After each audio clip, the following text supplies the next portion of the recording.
치료의 순서대로 구성해 보았고 과정의 내용을 첨가해서 정리해 보았습니다. 인트로입니다. 1990년도 텍사스 대학에서 근무하던 발티 니케이에게 11살의 여자아이가 찾아옵니다.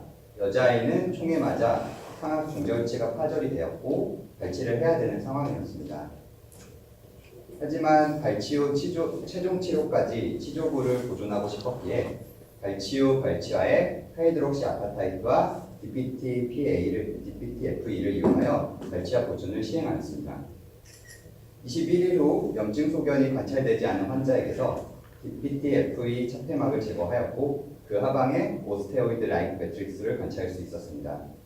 1년 뒤 치료가 완료된 치조골에 추가 GBR 없이 임플란트를 신입할 수 있었습니다. 이와 같은 방식으로 60세 여성 환자의 부치부에서 같은 방식으로 즉시 식립 임플란트를 동반한 치조골 보존술을 시행하였고 6개월 뒤 임플란트 커버 스크류 상방에 새로 형성된 볼편을 채취해서 관찰한 결과 성숙한 신생골을 확인할 수 있었습니다. 그렇다면 발티가 사용한 DPTFE에 대해서 알아보도록 하겠습니다. 우선 PTFE란 폴리테트라플로오르 에틸렌의 약자로 에틸렌의 할로겐 원소인 플로오린을 수소와 치환한 분자입니다.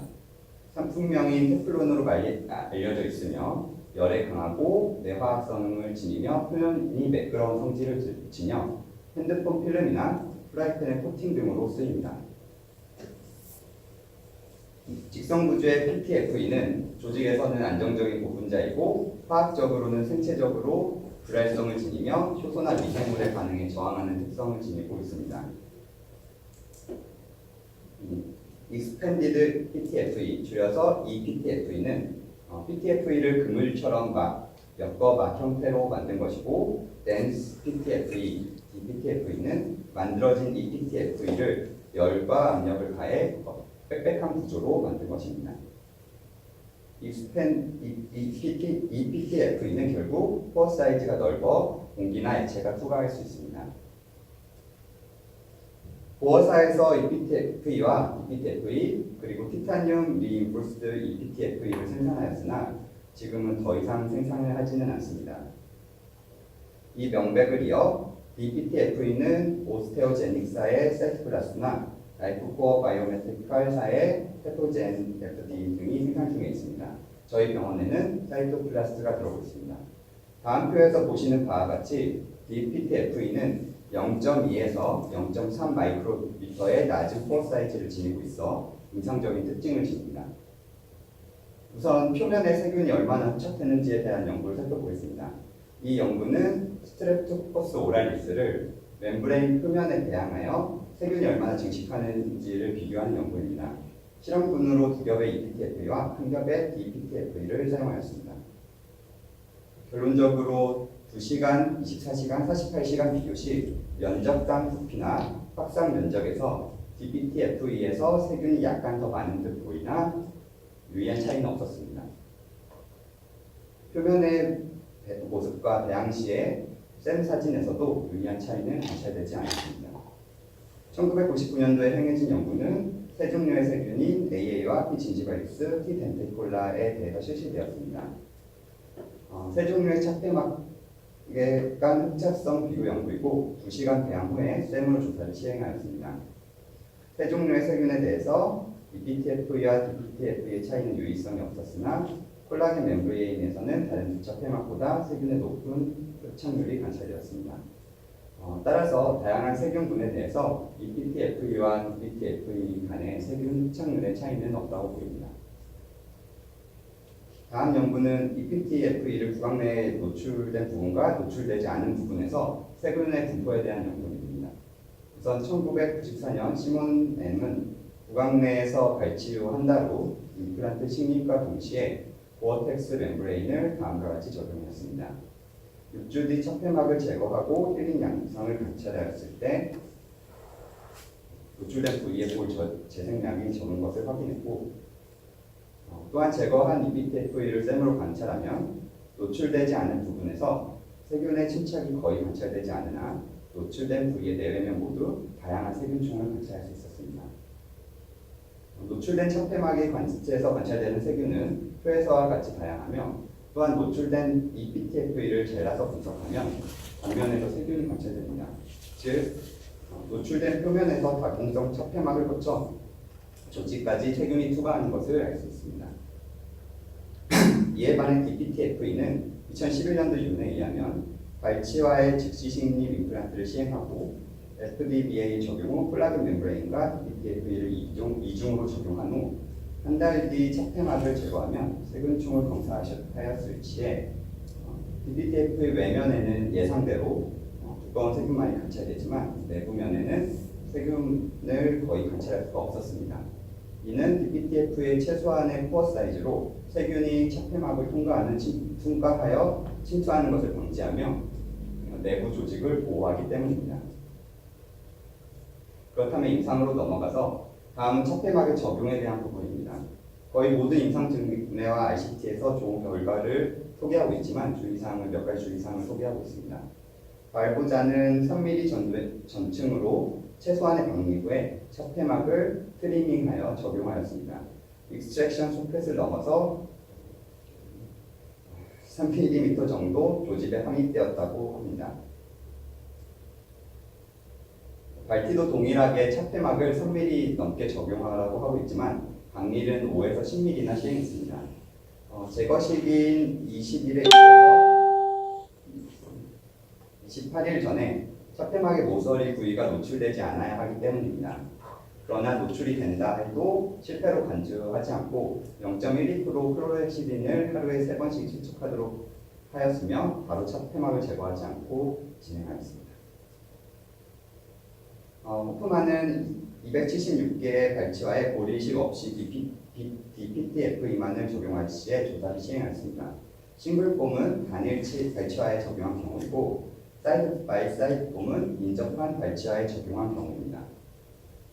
결과는 보노스를 비교 시에도 사이드 바이 사이드 스패드 중심의 높은 수치를, 즉 사이드 바이 사이드에서 적은 양의 볼 재생을 나타내고 있습니다. 숫자는 이는 지지되지 않은 영역에서 멤브레인이 분解되는 경향이 척폐막을 길게 늘려야 하는 부위에서 나타나기 때문이라고 설명하고 있습니다. 분解를 피하기 위해서는 이식제의 적용이나 티타늄 리인포스드 멤브레인 사용을 권유하고 있습니다. 다음은 척폐막을 제거하였을 시 그 하방의 조직이 무엇인지와 척폐막을 언제 제거해야 하는지에 대해 조사했습니다. 바티가 처음 언급하였던 오스테오이드 라이크 매트릭스는 2008년에서도 발견할 수 있습니다. 맨 아래 사진의 가운데 사진은 4주 뒤에 척폐막을 제거한 뒤의 사진입니다. 이 조직이 무엇인지 알기 위해서 먼저 노출되지 않은 척폐막의 치유 경향을 먼저 살펴보았습니다. 6마리의 스쿼트돼지에서 맨디블의 마진에서 맨디블 앵글에서 포라멘까지 이시전을 그 하방의 소프트 티슈를 전층으로 연 후 볼의 디펙트를 형성했습니다. 직경 3mm, 높이 8mm 원주형 디펙트를 형성하고 입구에 멤브레인을 최소 2mm 감싸도록 적용한 후 핀을 2개 고정하였습니다. 이때 쓰이는 멤브레인은 흡수성과 비흡수성이 있는데 저는 이 중 비흡수성의 결과에 대해서 살펴보았습니다. 4주차 때는 거의 모든 디펙트가 마진에서 볼 형성의 양상을 보입니다. DPTFE와 티타늄의 특징은 멤브레인 내면의 파이브러스 티슈가 균일한 층으로 존재한다는 점입니다. DPTFE와 티타늄을 비교하면 티타늄 쪽이 좀 더 두껍습니다. 이때 외면의 파이브러스 티슈가 내면보다는 더 두껍게 나타나고요. EPTFE는 폴리에스터브레탄과 마찬가지로 불규칙한 파이브러스 티슈를 나타냈습니다. 8주차 때는 혈관화가 잘 이루어진 해면볼이 나타나는데요. EPTFE를 제외하고는 나머지 멤브레인은 볼에 잡혔습니다. DPTFE와 티타늄이 4주차 때와 마찬가지로 얇은 파이브러스 티슈로 내 외면이 감싸진 구조로 존재했습니다. 12주차에서는 모든 시편에서 디펙트와 기존골을 구분하기 어려울 정도로 재생이 일어났고 이때도 DPTFE와 티타늄은 얇은 파이브러스 티슈로 감싸 있었습니다. 방금 같은 GBR에서 DPTFE는 얇은 파이브러스 티슈가 4주, 8주, 12주에서 관찰되었습니다. 그렇다면 바티가 언급한 오스테오라이트 매트리스와 관련성이 있을까요? 다음 논문은 10명의 환자를 대상으로 발치하에 나노 크리스탈린 하이드록시 아프타이트와 DPTFE를 적용 후 28일, 즉 4주의 척폐막을 제거하고 하부의 조직을 분석한 논문입니다. 임상사진처럼 4주 때 척폐막을 제거하고 하방의 조직을 10일과 블레이드를 이용하여 2mm의 정사각형을 체득을 하여 조직을 분석하였습니다. 결과적으로 10개의 샘플에서 모두 세균 감염이나 이물 반응, 그리고 상피 세포는 관찰되지 않았고 커넥티브 티슈가 파이브러스 블라스트와 염증과 함께 관찰되었고 자이언트 멀티 뉴클레이티드 오스테올 플라스틱 라이프 셀은 이식지와 연관되어서 나타났습니다. 또한 이 결합 조직 내에는 작은 혈관들의 네트워크가 형성되어 있었습니다. 시나토는 이 비상피화된 연조직의 재상피화가 한 달 안에 완료된다고 보고하고 있습니다. 그렇다면 언제가 이상적인 척폐막의 제거 시기일까요? 발버는 플랩의 치료 방향 이동이나 볼 형성 지연의 이유로 4주에서 6주 차에 척폐막을 제거하기를 권유하고 있습니다. 과거부터 DPTFE를 의도적으로 노출시켰던 케이스 리포트와 ICT를 살펴보면 3에서 6주 차의 분포를 보이지만 점점 4주 차로 수렴하고 있는 것을 알 수 있습니다. 상기표의 논문들 모두 감염 증상을 발견할 수 없는 척폐막 하방의 오스테오드 라이트 매트릭스를 발견했으므로 4주 차를 통급치로 생각하면 좋을 듯합니다. 멤브레인 제거 후에 재상피화와 리모델링을 통한 볼 형성이 일어나는데 얼마나 많은 케라티나이즈 티슈를 보존할 수 있으며 볼을 보존했는지 알아보겠습니다. 케라티나이즈 티슈의 형성량을 정확히 측정하고자 한 논문이 있습니다. 그림에서 같이 발치 대상의 치아에 미드 버컬과 미드 링구얼에 그루브를 만들어서 일관적인 길이를 측정하기 위한 스텐트를 제작했습니다. 이 그루브가 NGJ와 만나는 선을 점으로 표시하여 측정하였는데 각각 15개의 컨트롤 그룹과 테스트 그룹을 만들어서 발치 때와 60일 뒤에 측정을 했습니다. 발치일 때, 즉 T0는 버칼과 링구얼 케라티나이즈 티슈의 합을 측정하였고 60일과 90일에는 버칼 MGJ에서 링구얼 MGJ까지의 거리를 측정했습니다. 결과는 다음과 같이 나타났는데 60일 경과 후에 테스트 그룹에서 평균 7.06mm의 케라티나이즈 티슈가 증가가 관찰된 반면 컨트롤 그룹에서는 2.46mm에 정도에 그쳤습니다. 60일에서 90일까지 동안 약간의 케라티나이즈 티슈가 감소되었는데 컨트롤 그룹에서 1.06mm 더 큰 감소를 보였습니다. 컨트롤과 테스트 값을 비교하면 60일과 90일에서 유일한 차이를 보입니다. 따라서 DPTFE를 통한 발치와 보존술이 아무것도 안 한 그룹에 비해서 케라티나이즈 티슈 양이 더 많이 보존된 것을 확인할 수 있습니다.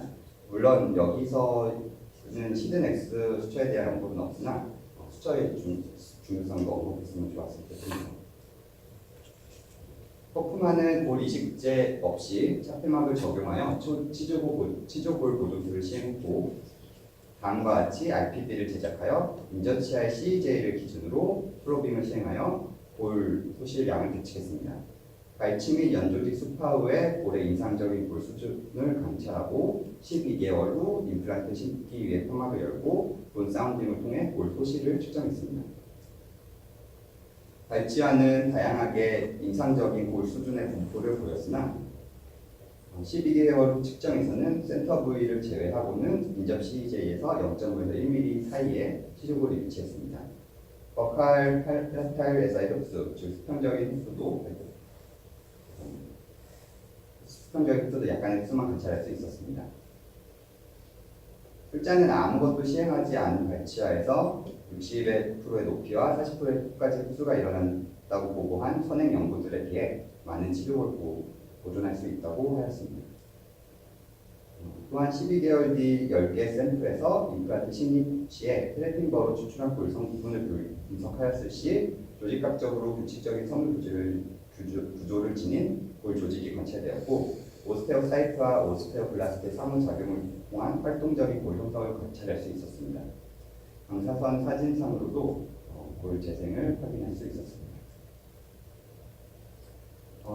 볼의 2015년도 논문은 DPTF의 노출을 통한 치조골 보존에서 본 그래프 간의 임산적인 치조골 보존량의 차이를 측정하고자 하였습니다. 출자는 FDBA 100%를 컨트롤 그룹으로 70% FDBA와 30% DFDBA 혼합을 테스트 그룹으로 설정하였습니다. 모두 DPTF의 노출을 통한 치조골 보존술을 시행했고 평균 19주차 후에 임플란트 심기 전에 골의 양가치를 측정했습니다. 두 그룹 모두 폭과 높이에서 적은 양의 변화를 보였으며 하지만 그 두 그룹 간에는 유의할 차이가 없었습니다. 골 조직 분석에서는 테스트 그룹에서 더 빠른 골 형성과 더 적은 양의 이식제의 잔존이 관찰되었습니다. 자피로 프로스는 2010년도에 건전한 발치하에 오리 시술 없이 DPTF와 이미데이트 임플란트를 적용한 8년 팔로우업을 발표했고, 마스트드롭도프는 주지심 후 4개월 뒤 엔트리 시 임플란트 주위 골 재생이 잘 재생되어서 도철물을 진행한 3가지 증례를 보고하고 있습니다. 윤등은 특이하게 콜라겐 멤브레인을 적용하고 외부에 DPTF를 적용하여 오픈 멤브레인 테크닉을 시도했는데 임플란트와 발치와 벽 사이의 갭에는 FDBA를 적용한 후 멤브레인을 이중으로 적용했습니다. 이 증례는 16개월 뒤 건전한 임플란트 주입으로 확인할 수 있었고 이 증례에서는 9개월 팔로우업을 시행했습니다. 안타깝게도 임플란트와 오픈 멤브레인을 병행한 후 조직 검사를 통해 모디피케이션을 확인한 연구는 찾을 수 없었습니다. 결론입니다. 1995년도 이제 바티가 처음으로 첫 임상 케이스를 발표하였고 DPTF의 구조는 0.2에서 0.3 마이크로 코어 사이즈의 작은 코어 사이즈를 지녀서 임상의 특징을 보이는데 세균의 어데이션은 DPTF와 차이가 없고요. 그렇지만 박테리아 세균의 투발력은 없다고 보입니다. 멤브레인 적용 시에는 3mm가 넘게 발치할 3mm가 넘게 적용을 한 것이고 본그래프트의 사용은 그냥 하면 되지만 서포트가 안 되는 부분에서는 본그래프트를 시행해야 된다고 보고하고 있고요.